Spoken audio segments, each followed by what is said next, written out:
and welcome to Dancentralz News. This week on Dancentralz News, we have had news that there has been footage leaked of a cancelled Gears of War game. Now this is a game that was going to be called Gears of War Tactics, and basically it showed the game in a whole new light. A website called VG Leaks, Video Game Leaks, obtained a 2-minute video which apparently used Kinect.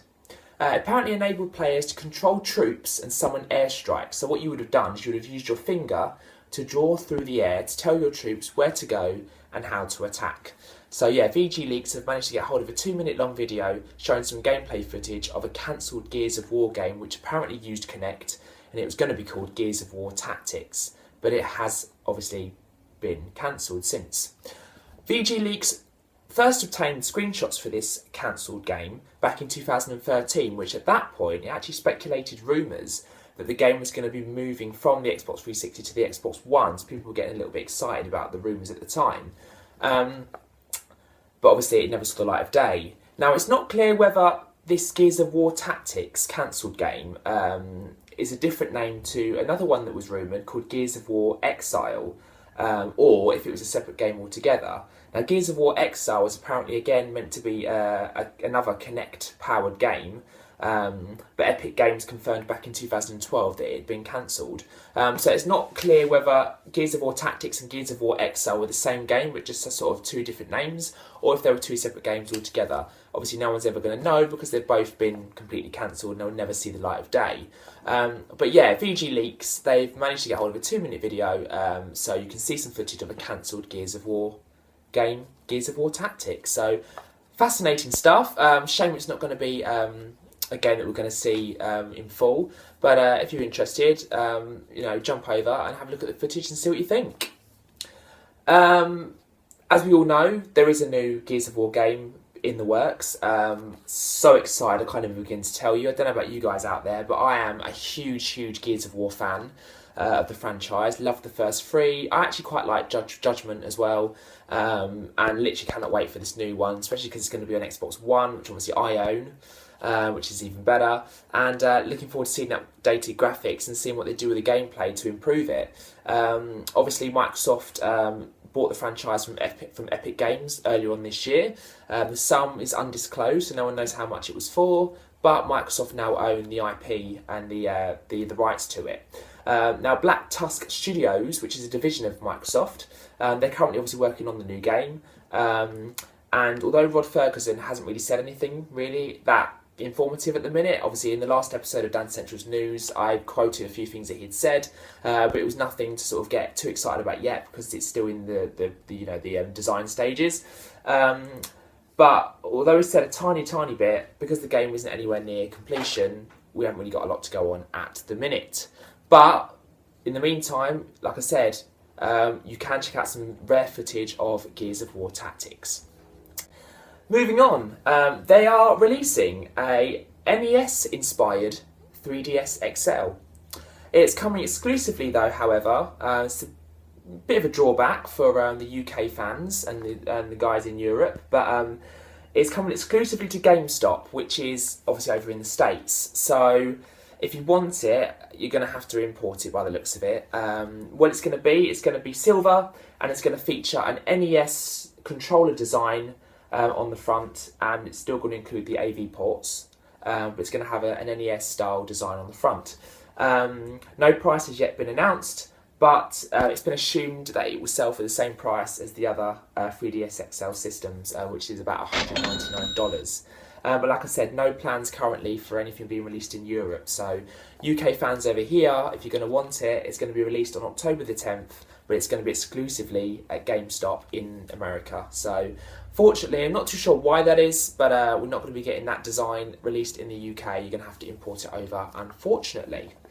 Great idea, but don't understand why they wouldn't release it in Europe. But there we are. Okay, moving on to a bit of a statistic. Yeah, I mean, being an Xbox One owner, it's not a great thing for myself, but you know what, it's just one of those things. You know, companies have been in rivalry with each other for years. You know, ever since the whole Sega and Nintendo kind of battle. You know, in the early days in the 90s, and obviously you had things like, you know, the PS2 and the Dreamcast were in battle with each other and stuff like that. And you know, it's been happening for a long time. But it has officially been proven that apparently the PS4 has outsold the Xbox One for the 8th consecutive month running. And this is according to August NPD. And yeah, for the 8th month running in a row, the PS4 has outsold the Xbox One. So I'm not going to be a sore loser. I'm going to say congratulations to Sony, because that is a really great achievement, of course. You know, at the end of the day, I look at it more as personal preference. If you want to get a PS4, get a PS4. It's a great console. I've got no doubt about that whatsoever. If you're a Microsoft fan and you're an Xbox guy, get an Xbox girl, get an Xbox One. You know, it's personal preference. I don't see it as this console's better than this one. Why would you get that? Because it's rubbish. You want to get this one because it's better. No, none of that at all. You know, personal preference. If you want to get a PS4, get a PS4. If you want to get an Xbox One, get an Xbox One. If you've got enough money and you're not too fussed and you like both, then get both. Get the best of both. So, you know, I really don't see it like rivalry and stuff. They've each got their good points. You know, and no doubt they've probably got a certain amount of drawbacks as well. So, great achievement for Sony. Well done to the guys at the company. But you know, I don't see it like that at all. I just think, you know, it's personal preference. But it's been shown that in the 8th consecutive month now, Sony has sold more of the PS4 than Microsoft have of the Xbox One. Okay, and we're moving on. New game that is in the works that we've all heard about, I'm sure, called Dying Light. This is this new concept they're bringing out where they're basically fusing. It's been quoted as fusing Dead Island with Mirror's Edge. So it's basically kind of fusing like the whole kind of parkour, you know, kind of like free running element with a kind of zombie kind of open world style game. And it's basically was going to be launched originally this fall. That then got pushed back to February next year, and it's now been brought back forward slightly again, but kind of in the middle almost, if you like. So it's going to be January now. So it was February for a while, but they've now had word that it's going to be launching earlier than expected. 27th of January 2015 in North America, January the 28th in Australia and New Zealand, and January the 30th in Europe and Asia. So this is ahead of the original February 2015 date. And it's going to be on Xbox 360, Xbox One, PS3, PS4, and PC. So again, that's great because again, people that don't currently own any of the next gen consoles can still get it if you've got a 360 or a PS3 or even a PC. So again, great idea. I like the concept, fusing parkour with zombies kind of thing, fusing it together. You know, fans of Mirror's Edge and fans of Dead Island, you know, bringing it together, I think it's a great idea. I'm sure there'll be things for everyone. There'll obviously be people out there that like both games as well, and even if you only like one or the other, you know, I'm sure you'll be open to seeing what they've done with the other side and seeing how it brings it all together. So really looking forward to that. And again, it's a good thing that they're bringing it forward as well in terms of a release date. So awesome stuff. And again, looking forward to Dying Light when it comes to us in January next year. And finally, on the game side of things, we've got some more info on GTA 5. Now, I wouldn't say I was a fan of Grand Theft Auto, because I'm pretty rubbish at it. That's probably the main reason, to be fair. Rather than taking the time to do the missions, which I always tend to mess up, I tend to just want to race around in cars, listening to music, jamming, knocking people over, that kind of thing. And just go mad, really. I really should take the time to sit down and go through the games properly, but currently haven't. And there's no excuse either, because I've got quite a lot of them. I do have GTA 3, GTA 4, San Andreas, Liberty City Stories, so I've got a few. There's not really much of an excuse, so I should really. But basically, the GTA 5 is going to be released on Xbox One, PS4 and PC. Now it's going to be on Xbox One and PS4 in November this year, on the 18th of November this year. However, it's been delayed on PC. They pushed it back to the 27th of January 2015. Now, when I saw this, it made me think of something I saw on Facebook actually the other week. There was someone that was petitioning and trying to get as many people to sign it as possible online to try and stop any more games that are going to be going on to Xbox One and PS4 going on to PC as well. He was basically trying to say that, you know, if you're a home console fan, you should be loyal to that and stick to that. And why should PC games get the advantage of, why should PC gamers, get the advantage of having, you know, an Xbox One or PS4 release on their system, you know, and get away without having to purchase an Xbox One or a PS4? Well, that's absolutely ludicrous. End of the day, you know, PC gamers are just as awesome as, you know, Xbox One and PS4 gamers. If you've got both PC and a PS4 or an Xbox One, or you've just got one or the other. So if you've only got one or the other, at least you can still play it, you know? I mean, I love PC gaming. I think GTA works great on the PC, just as well really, as it would do on the PS4 and Xbox One. So why restrict it, you know? And for this person to kind of start petitioning, I just think it's absolutely outrageous. So I don't know if it's because of that it's been delayed. I mean, it might not be. I'm just saying it made me think of that, and it sort of made sense. You know, maybe they heard about this petition and thought, you know, oh, we'll just give it more chance to go on the home consoles first and see how it does. I don't know. It could be that, it could not be, but I just thought it was absolutely stupid as hell for someone to come along and be like, you know, end of the day, what's it to them? You know, it's up to the companies and the franchises to you know, decide. But there we are. I don't know. I just thought it was absolutely stupid.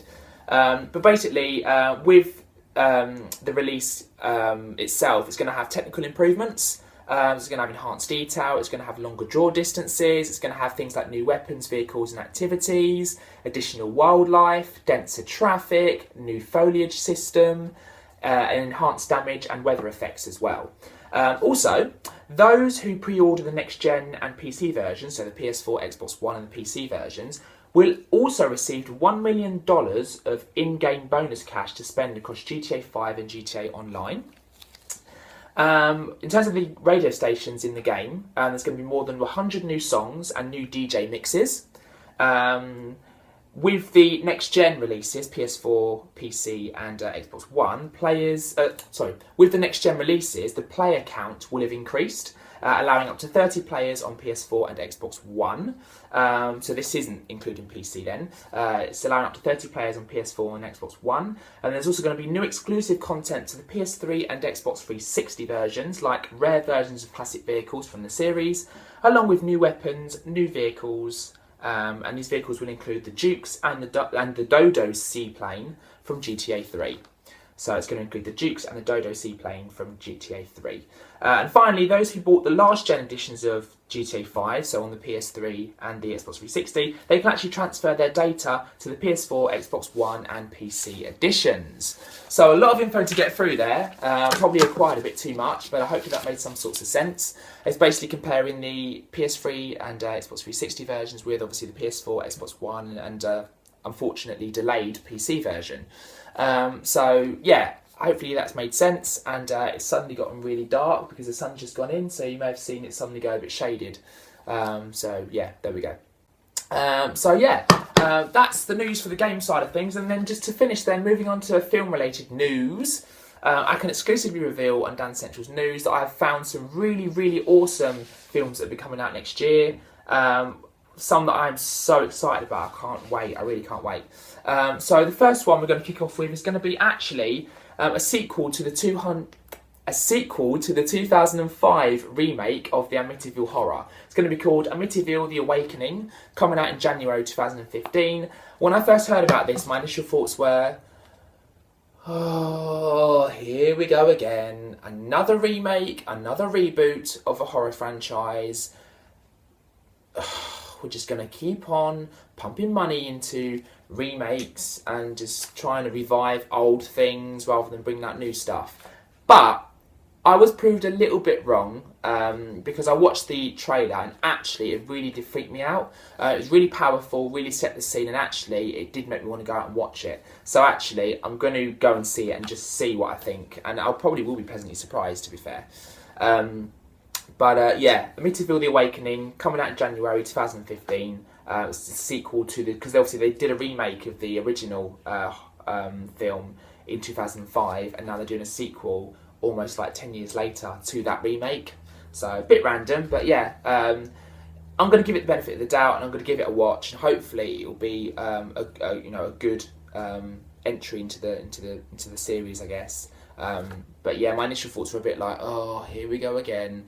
How they like to remake stuff. You got like House of Wax was remade as well. The Omen was remade. So it's just like, yeah, things like that. But I'm going to give it the benefit of the doubt and see what it's like when it comes out. Apologies for the interruption in transmission. I had to evacuate the studio and relocate to another area, mainly because the studio is infiltrated by people.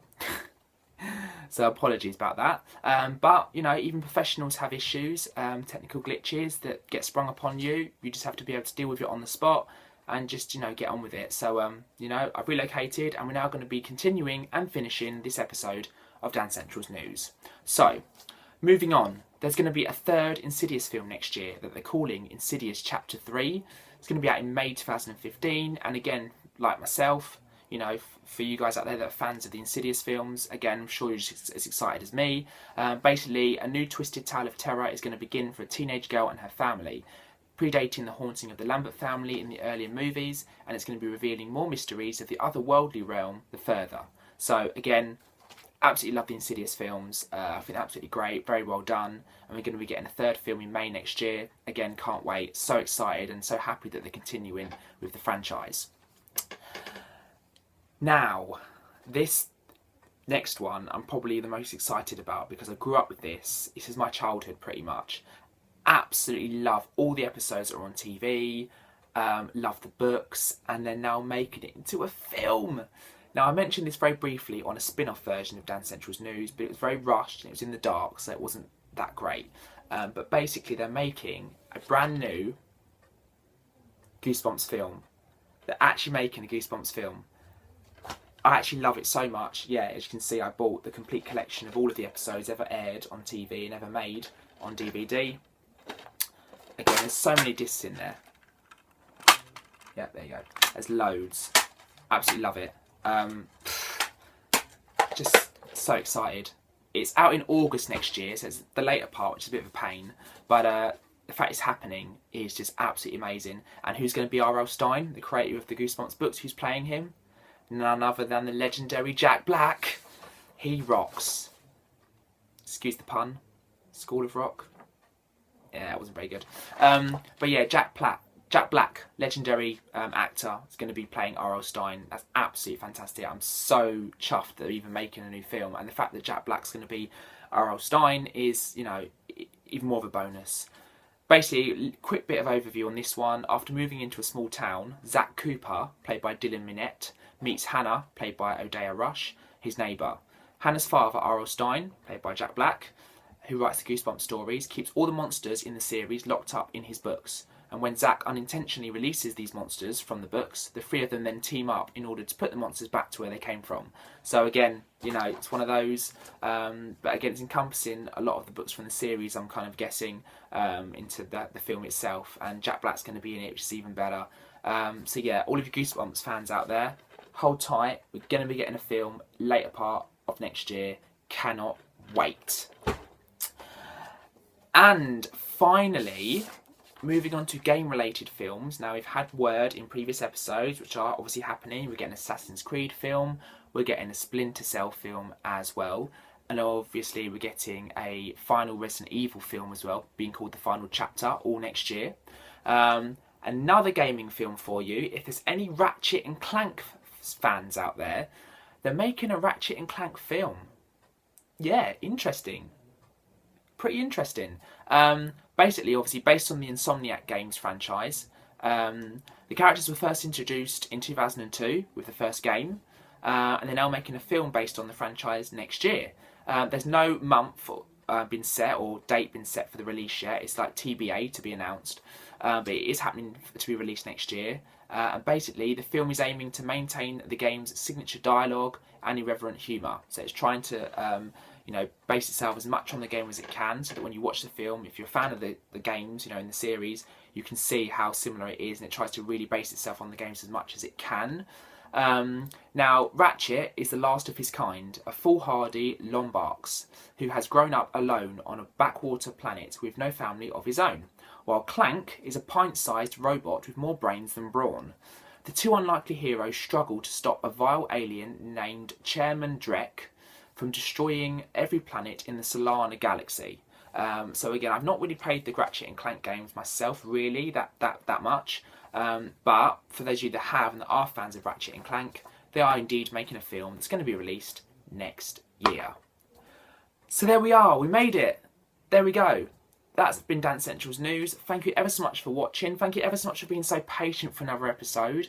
I know it's been a while since the last episode aired to now have this one. Apologies for the big gap in between. Been so busy, and also been doing other videos as well on YouTube. Been going up and meeting up with other YouTubers for events and stuff. But there we go. There's your another weekly. Well, I say weekly. It's not actually being updated weekly at the minute. But there's your next, I suppose, bit of Dancentralz news to throw at you. Hope you found it informative. Hope there's been bits in there that you didn't know about yourself, and that as you've heard it, you've gone, whoa, that is awesome, and then you've been able to then go and do your own research. So yeah, I mean, absolutely fantastic films coming out. Amityville: The Awakening, Insidious Chapter 3, New Goosebumps is coming out next year as a film. Ratchet and Clank's coming out based on the games, and you know, we've got footage now of Gears of War Tactics has surfaced. There's been an NES-inspired 3DS XL console that's coming out, handheld, but only coming out in GameStop, unfortunately, in the US. PS4 has outsold more units than Xbox One for the 8th consecutive month running. Dying Light is coming out earlier than expected on the 27th of January 2015. And finally, GTA 5 is being released on next-gen consoles, Xbox One and PS4, on the 18th of November 2014. But unfortunately, they are delaying it on PC, which won't be coming out until the 27th of January 2015. Thank you very much for watching. Hope you found it informative. And again, you know, what's all that's left for me to do now is, yeah, you guessed it, if you watched the last episode, is to pass over to our resident weatherman. I've got the awesome, the absolutely freaking legendary Shockz16 is going to be doing the weather for us. So, you know, without further ado, I will now be passing you guys over to give you some more information on what the weather's going to be like in your areas. So let's do it. Let's pass it over to Mr. Shockz16. Hello and welcome to the local weather with me, Shockz16. As we go over to the map now, we can see that in the north we have some Gears of War, and down in the south, some GTA. And don't forget to batten down the hatches for that surge of PS4s we see sweeping the nation, which may cause a blackout as we see dying light in some areas. Over to international weather now, and as we can see in America, they'll be getting some exclusive weather in the form of NES-styled 3DS XLs. And if you're heading to Hollywood this weekend, don't forget to take an umbrella because it's just raining new movies. So as a recap of the weather, your overview will look something like this. Gears of War, GTA, PS4s, NES-styled 3DS XLs, and of course, new movies. And don't forget, whatever the weather in your area, take care and stay safe. Bye bye.